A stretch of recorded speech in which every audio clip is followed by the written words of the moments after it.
Bom dia, boa tarde, boa noite, boa madrugada. Vamos aqui à nossa quarta aulinha do nosso mini curso preparatório para a OAB. Exame número 41, cursinho completo, né? Lógico, de coisinhas bem pequenininhas, mas é suficiente para nossa aprovação também, se você tem o hábito de leitura. Sempre digo isso e reitero.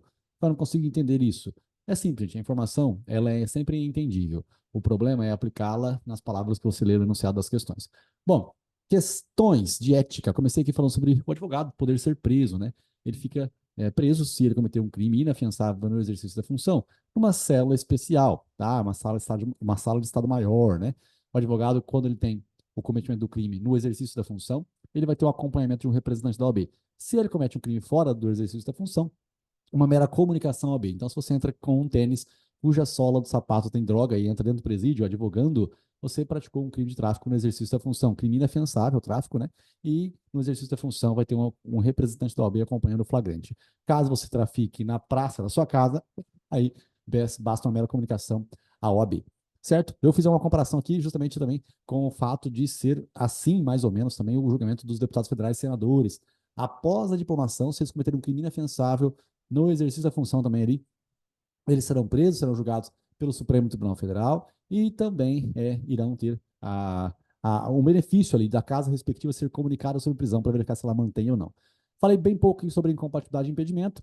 Reiterei aqui que a mesa do legislativo ela é incompatível com a advocacia, mas mesa é diferente do poder legislativo em si.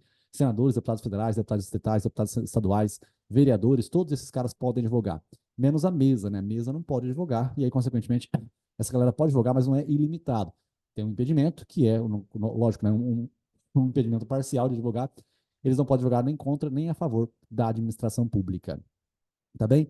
Aí eu frisando aqui mais uma vez sobre quem é que não pode advogar aqui no Poder Executivo, né, gente? Poder Executivo, seus respectivos ministros e secretários. Olha só, prefeito, governador, presidente da República, secretários, ministros, tá? Essa galera não pode advogar. E também aqui o Juca, por fim, virou gerente. Eu falei do fiscal, que é o fiscal do FI, né? Juca, Judiciário, Cartório Policial, Fiscal Militar ou gerente de instituição financeira, seja ela pública ou privada. O fiscal é fiscal de tributos, de arrecadação de tributos. Tá? Aí eu estava comentando sobre servidor. O servidor ele pode advogar menos contra a fazenda que o remunera. Aí eu dei exemplo de professores e tudo mais. Olha só, a União, você passa um concurso público para dar aula numa faculdade, você tem direito de advogar contra todos, menos contra a fazenda que te remunera. Se você for professor de português, de história, de geografia, de química, de biologia, de qualquer matéria que seja, você não pode advogar contra a fazenda que te remunera. Agora, se você for professor de direito, você pode advogar, inclusive, contra a fazenda que te remunera. Depois vimos aqui que não tem por que você pedir autorização para o poder público para você realizar uma reunião pública, tá? Basta um prévio aviso, desde que não seja de caráter paramilitar. Também para você criar associações, também você não precisa de autorização do poder público, basta um registro correto nos órgãos competentes, mas o Estado não intervém na sua associação que você venha a criar. Aí, falando em intervenção, excepcionalmente existe intervenção de um ente federativo em outro, mas nunca a união dos municípios, a não ser que sejam municípios localizados em territórios, tá? A intervenção federal acontece quando há uma ofensa à lei federal, quando há ofensa à ordem judicial e quando um Estado, quando, na verdade, um ente federativo não paga de dívida fundada por 2 vezes consecutivas, tá? Aí eu falei do post-it do Procurador-Geral da República e o teu PGR, ele faz parte do 444, então ele pode fazer as ações de controle concentrado, ele pode pedir revisão, edição, cancelamento de súmula vinculante, ele pede deslocamento de competência da estadual para a federal e ele também ele requisita aqui a intervenção de um ente federativo e outro quando houver desrespeito à lei federal. Tá bom? Gente, falando de intervenção federal, falei também aqui sobre Estado de Defesa, Estado de Sítio, né? O presidente da República ele pede opinião para o Conselho de Defesa Nacional e o Conselho da República, e depois, né, na verdade, se for um tipo de Estado de Defesa, primeiro o Poder Executivo decreta o Estado de Defesa, depois o Congresso Nacional aprova por meio de maioria absoluta. Período de duração de 30 mais 30. Estado de Sítio também é algo parecido, mas quem autoriza primeiro é o Congresso Nacional para depois o chefe do Executivo executar. Tá? Isso aqui é um prazo infinito de duração. E aproveitei que eu comentei sobre isso daqui, eu abri mais um post-it, o post-it de 2/3, né? Você tem 2/3 para várias coisas, né? Para a modulação dos efeitos temporais, numa decisão do controle de constitucionalidade, para a criação de súmula vinculante, para a Câmara dos Deputados autorizar o processo de impeachment contra o chefe do Executivo, para o Senado Federal julgar o chefe do Executivo, em casos de ética, e no estado de sítio, aqui em cima, no estado de sítio, quando houver a votação de 2/3 dos membros, né, o parlamentar ele perde as imunidades dele, sabe? A imunidade material e a imunidade formal. Ele vai perder as imunidades deles no estado de sítio por meio de 2/3 dos membros na votação. Bom, depois eu comentei como essas situações aqui são situações de tristeza, né? Intervenção federal, estado de sítio, estado de defesa. Nesses momentos você não pode ter propostas de emenda constitucional. Você não pode ter uma emenda constitucional no momento de grande tristeza do país.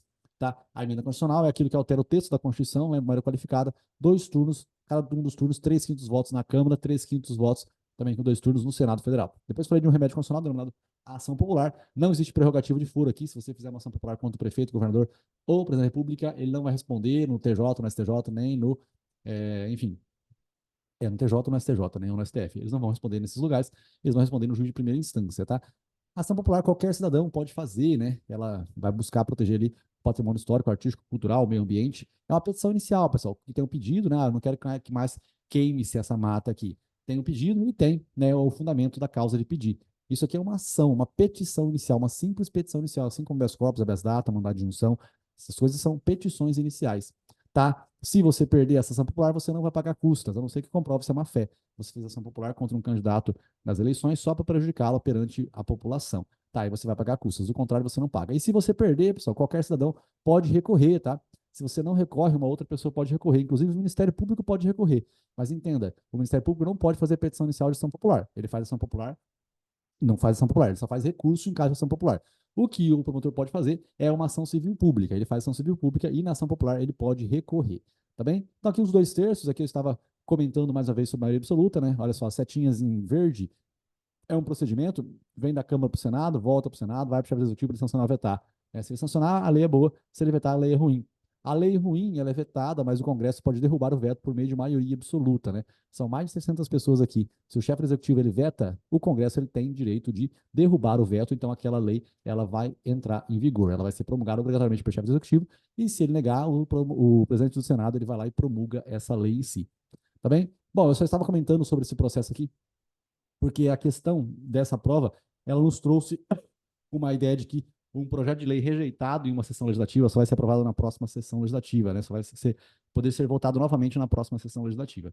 E aí aqui nós estávamos vendo o que é a sessão legislativa, né? No cada ano tem a sessão legislativa, período de 2 de fevereiro a 17 de julho, 1º de agosto a 22 de dezembro. Esse é o período da sessão legislativa. Agora, a legislatura, ela pega 4 sessões legislativas, 4 anos. Então, alguma coisa que não for aprovada em uma sessão legislativa só vai ser aprovada, só vai ser votada novamente na outra sessão legislativa. Essa é a regra, né? Reiterando aqui, ó, uma coisa é um projeto de lei votado no Congresso, sendo aprovado pelo Congresso, e aí o presidente vai lá e veta. Então, o veto, ele vai ser derrubado na mesma sessão. Não tem problema nenhum você derrubar o veto na mesma sessão legislativa. Agora, uma coisa é, o projeto de lei está aqui dentro, não ser aprovado nem na Câmara. Vamos supor que ele seja aprovado na Câmara e seja rejeitado no Senado. A rejeição aconteceu, ele não vai ser, mais uma vez, analisado na mesma sessão legislativa, só na próxima sessão legislativa. É o que vai acontecer aqui. Deixa eu ver aqui que se eu tenho que dar uma interrompida aqui na aula.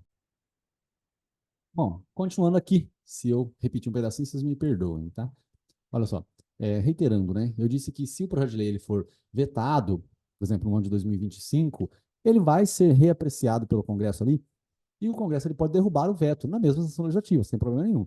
Agora, uma coisa é, o projeto de lei rodando dentro do Congresso, ele é rejeitado, ou seja, ele nem faz processo completo. Ou ele morre na Câmara, ou ele morre no Senado. Ele não vai para o chefe executivo, não tem essa setinha aqui. Se ele não for ao chefe executivo, ele foi rejeitado, ele só pode ser reapreciado novamente na próxima sessão legislativa, ou seja, só em 2026, somente no outro ano, tá? Isso daqui. Mas e se, por meio de maioria absoluta, o Congresso resolver reapreciar aquela lei naquela mesma sessão legislativa? Aí pode. Tá, é mais um caso de maioria absoluta que eu não falei para vocês ainda, mas é possível, sim, que se o Congresso quiser, eles reapreciam aquele projeto de lei que foi rejeitado em uma sessão legislativa, na mesma sessão legislativa, por meio de maioria absoluta. Bom, depois eu estava explicando aqui com um pouco mais de detalhes, já vimos isso em outras oportunidades, sobre uma lei específica que trata sobre limpeza, né? Ela tem procedimentos administrativos, tem limpeza dos servidores, tudo que é feito baseado naquela lei em si, né, é algo que pode ser anulado no futuro se aquela lei passar por uma arguição de descumprimento de preceito fundamental ou por uma ADI. E aí, se você tiver que anular aquela lei, anular todos os atos administrativos, fica muito ruim, né? Então, geralmente, você pede o quê? Você pede para que o Supremo Tribunal Federal, por meio de maioria absoluta, ele conceda uma cautelar, um cuidado, né? E um cuidado antecipando o julgamento do mérito, só para que aquela lei não surta efeitos de maneira prejudicial por muito tempo. Então, olha só, foi feita uma ADPF contra uma lei municipal em 2024. Essa lei, vamos supor que ela seja julgada só lá em 2027. Olha só, por 3 anos ela ficou surtindo efeitos. Depois, se anular essa lei, se dizer que a lei é inconstitucional, você vai fazer o quê? Efeitos retroativos. Retroativos é o quê? Dizer que a lei nunca deve ter existido. Consequentemente, todos os atos administrativos, todos os procedimentos administrativos que foram feitos baseado naquela lei, têm que ser anulados. Para que se evite isso, quando é proposto a lei, alguém pede para o STF, por meio de maioria absoluta, para que ele conceda uma cautelar, ou seja, suspenda tudo o que está sendo feito baseado naquela lei. Suspenda os procedimentos administrativos, suspenda os atos, suspenda tudo por meio de maioria absoluta. O Supremo Tribunal pode fazer isso aqui. Lembrando que isso aqui, pessoal, é diferente da modulação dos efeitos temporais, tá? É diferente. Uma coisa é, antes de julgar, eu já suspendo os efeitos da lei. Outra coisa é, depois que julgou, eu concedo a modulação dos efeitos temporais, que é trocar o efeito de retroativo para prospectivo. Tá bem? Bom, aproveitei que eu comentei sobre, enfim, halls, listas, sobre os post-its. Aí trago aqui mais uma vez o Procurador-Geral da República, pedindo deslocamento de competência da estadual para a federal, né, ao STJ, no caso, né, de assuntos relacionados a direitos humanos, baseado em tratados os quais o Brasil seja signatário, o Brasil assinou, tá bom? Então isso acontece tanto na fase de inquérito, tanto quanto na fase de processo. O STJ daqui, estava comentando, alguém que fez uma pergunta, né, falou, Rafa, você pode me explicar aquela situação em que o juiz estadual, ele julga um caso, mas o recurso sobe para o TRF? Aí eu falei que era um pouco de um empréstimo de uma competência, né? A regra é que o juiz estadual julga, você vai fazer apelação para o TJ. Juiz federal julga, você vai fazer a apelação para o TRF. Essa é a regra, certo? Essa é a regra. Acontece que excepcionalmente, às vezes um juiz estadual tem um pouco de competência federal. E aí, se você perde no estadual, a tua apelação vai subir para o TRF, tá bom? Depois eu fiquei brabo aqui, né, muito brabo com o fato de que eu disse que o IGCIR é a lei complementar, né, somente lei complementar. Né, na verdade, somente esses 4 tributos são feitos por meio de lei complementar. Gente, se somente esses 4 tributos são feitos por meio de lei complementar, então os outros não são feitos por meio de lei complementar, certo? Foi isso que eu fiz, é por isso que eu estava brabo, né? Então, a lei complementar é feita de maneira absoluta, imposto sobre grande fortuna, empréstimo compulsório, contribuição social e imposto residual. Esses tributos são criados por meio de lei complementar. Aí você tem a lei, lei é lei específica, lei ordinária ou lei, né? Agora, lei complementar é o quê? É lei complementar. Somente esses 4 tributos são criados por meio de lei complementar, então os outros são feitos alterações na alíquota, qualquer outra coisa é por meio de lei ordinária, gente, tá bom? Bom, aí eu estava trazendo aqui mais uma vez sobre os tributos, mostrei para vocês os tributos, falei sobre o que é base de cálculo, o que é alíquota, né? Base de cálculo é o valor daquele negócio que vai ser levado em consideração para saber quanto o cara paga no imposto específico em si. E a alíquota é o percentual que vai ser levado em consideração para fazer esse cálculo em si. Tá bom? Bom, depois eu comentei aqui que alguns impostos têm a alíquota que é alterada mais rapidamente, tá? A alíquota é o percentual que fica aqui. Mas alguns impostos, isso é alterado mais fácil, mais rápido, porque nós temos ali um imposto, né, de caráter extrafiscal, importação, exportação, operação financeira, imposto de produtos industrializados, isso aqui por meio de um mero decreto administrativo, né, um ato da Camex, né, Comércio Exterior, ele pode alterar ali a alíquota dentro daqueles parâmetros da lei, né? A lei estabeleceu que é de 10 a 30. Então, aí, o primeiro decreto mantém 13, vai para 17, vai para 22, vai para 29, volta para 11. Isso dentro do limite da lei, o decreto faz alteração dessa alíquota para regular o mercado, tá bom? Falei que nós temos bitributação, temos também além da bitributação o bis in idem. Bis in idem é quando tem 2 tributos tirando dinheiro do mesmo fato gerador. Isso tecnicamente não pode acontecer, tá? Isso é bis in idem. Bitributação é quando tem 2 entes federativos é, cobrando tributo em cima de um único fato gerador de novo. Não pode também. Só que, como está previsto na Constituição Federal, isso aqui é possível. Então, a Constituição Federal permite o imposto de renda e também a contribuição sobre o lucro líquido. Tá? Os dois casos aqui são baseados no quê? Na renda. A renda é o fato que gera a obrigação tributária de você pagar imposto de renda e contribuição sobre o lucro líquido. Por exemplo, o PVA. O PVA é imposto de competência do Estado. É possível criar uma contribuição sobre propriedade de veículo automotor? Contribuição social sobre veículo automotor? Não pode. Por quê? Porque já tem o IPVA. Você não pode ter 2 tributos em cima do mesmo fato gerador. Agora, por que tem aqui, Rafael? Porque está previsto na Constituição. A Constituição é o poder constituinte originário. Nela está escrito o que ela quiser. Quando criaram a Constituição, colocaram o que eles quiseram. Certo? Se você não gosta, é só você sair do país. Certo? Então, a Constituição, ela é a ordem de tudo. Beleza? Ela tem algumas coisas que ela não permite, mas de vez em quando ela escreve o que ela mesmo quer. Tá bom? Bom, falei sobre tributação e bis in idem, então diferenciei aqui, né, 2 entes federativos em cima do mesmo fato gerador, né, e 2 impostos, né, 2 tributos em cima do mesmo fato gerador, é diferente. Tá? Falei aqui sobre a linha do tempo do processo tributário, não frisei tanto assim, mas comentamos aqui a linha do tempo do processo tributário, né? A lei, fato gerador, obrigação tributária, lançamento, a constituição definitiva do crédito tributário. Então, existe diferença de prescrição e decadência. Né? A decadência é o prazo para lançar o tributo, a prescrição é o prazo para cobrar o tributo que já foi lançado. Bom, comentei um pouco sobre direito administrativo, falei sobre o CIP e o OS, né? O CIP é um termo de parceria pequeno feito de maneira vinculada. Se você cumprir os requisitos, o Estado é obrigado a conceder para você o termo de parceria. Ele te dá, inclusive, dinheiro, ele dá um aporte de dinheiro para você. Agora, as organizações sociais, é uma coisa mais complexa, né? Um contrato de gestão, ele concede inclusive servidores para você e é bastante dinheiro, não é pouco dinheiro. Falei sobre reintegração, recondução, readaptação, né, reversão. Falamos bastante sobre essa logística aqui. A reintegração acontece quando o cara ele é absolvido por inexistência do fato e negativa de autoria. Ele tem direito de, sendo absolvido no juízo criminal, ser reintegrado no serviço público. Lembrando, isso aqui é a reintegração. E olha só, isso aqui é diferente de falta de provas, tá? A gente tem que aprender a ler essas coisinhas. Inexistência do fato e negativa de autoria é uma coisa diferente de falta de provas, tá bom? Aí nós temos aqui a reversão, é o aposentado, a remoção é quando você acompanha um cônjuge, a redistribuição é quando existe a distribuição dos cargos dentro da administração pública, porque algum cargo foi extinto, desculpa, algum órgão foi extinto. Red Bull te dá asas.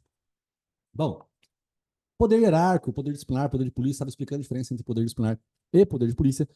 A diferença que a gente vê aqui, gente, é o seguinte: poder disciplinar você tem vínculo com a administração pública, poder de polícia você não tem vínculo com a administração pública, tá? Aí eu dei uma pergunta para vocês.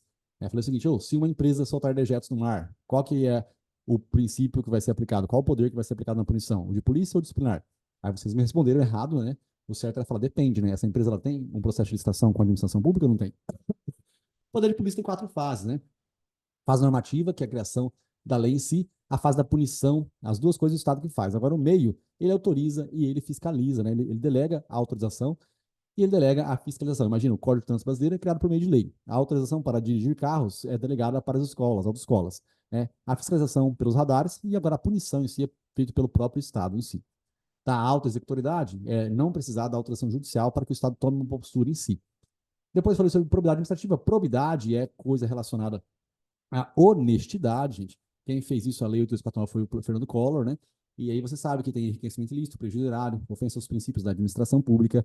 E eu falei, quem é que submete à lei de improbidade administrativa? Todos, pessoal, todos, particulares, servidores, todos submetem à lei de improbidade administrativa, a não ser que o particular não tenha vínculo com a administração pública ali, né? Imagina que você tenha comprado um gabarito e não foi um gabarito vendido por um servidor público, você não sabia, alguém vendeu para você, você passou no concurso público. Se você não tem nada a ver com a administração pública e passou no concurso público, fraudando o concurso público, você não se submete à lei de improbidade administrativa. Para que você se submeta, você tem que estar em conluio com alguém da administração pública. Então, imagina aqui uma OCIP.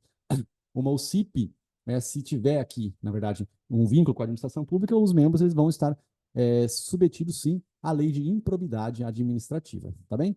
Depois eu acabei a aula falando mais uma vez da administração pública, que ela presta serviço público e atividade econômica. Quando ela presta serviço público, né, toda ela, e os delegatários também, quem? São particulares. Nós aqui, nós podemos participar de licitações, né, concessões, permissões, nós podemos participar das licitações. Ganhando a licitação, a gente vai poder prestar serviço público para a licitação pública e ganhar dinheiro com ela. Tem as concessões simples, que é simples fato de você prestar um serviço para a administração pública, e aí o usuário acaba pagando uma tarifa, né? Tarifa de ônibus, por exemplo.